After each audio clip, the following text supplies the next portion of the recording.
Alors que nous étions en pleine crise économique, c'est en 2008 que j'ai repris l'entreprise EMM, spécialisée dans la mécanique de précision.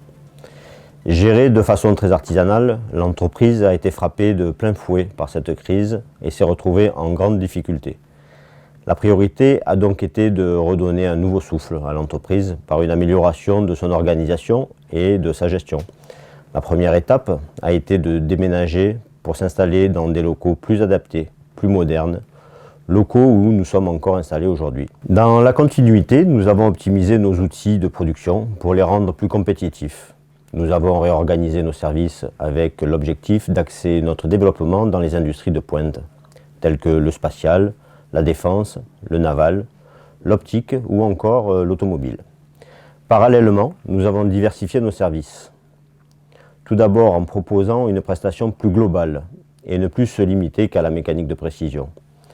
Ainsi, notre offre s'est élargie sur la réalisation complète d'équipements de précision, assemblés, livrés clé en main. Autre étape importante, en 2011, nous avons créé EMS, spécialiste de la tôlerie et de la chaudronnerie inox, ce qui nous a permis de nous développer dans le secteur du nautisme, puis dans l'industrie de l'arôme et du parfum, ainsi que dans le BTP et le mobilier urbain. Et tout dernièrement, nous avons créé une nouvelle activité qui nous propulse vers l'industrie du futur, l'impression 3D, ce qui nous a permis dorénavant d'appréhender le monde de la plasturgie. Après avoir multiplié notre chiffre d'affaires par 3, fidélisé de plus de 100 clients et créé 8 emplois, ce dynamisme perpétuel qui nous caractérise nous conduit aujourd'hui à encore plus de développement et d'innovation. Concrètement, notre stratégie se décline en 3 axes.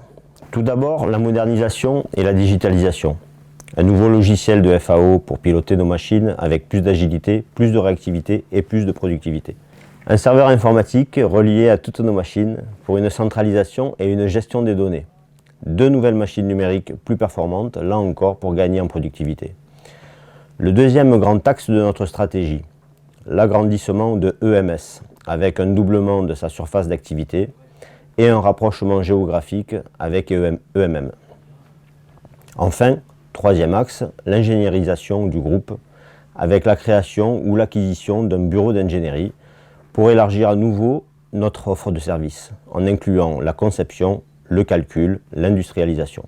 Cette stratégie se révèle payante et nous permet aujourd'hui de nous inscrire dans le programme Parcours-Sud Industrie 4.0. Ce dispositif d'accompagnement vers l'industrie du futur, porté par la région Sud, va nous permettre, grâce à l'intervention d'équipes d'experts, d'établir un diagnostic de l'existant et d'établir une feuille de route pour atteindre nos objectifs de modernisation. Dans le cadre du plan de relance, le financement de cet accompagnement est entièrement pris en charge par les organismes de formation professionnelle. À l'issue de cet accompagnement et grâce à la feuille de route établie, nous pourrons candidater aux aides régionales que nous espérons obtenir. Le programme Parcours Sud Industrie nous aura alors accompagnés vers la modernisation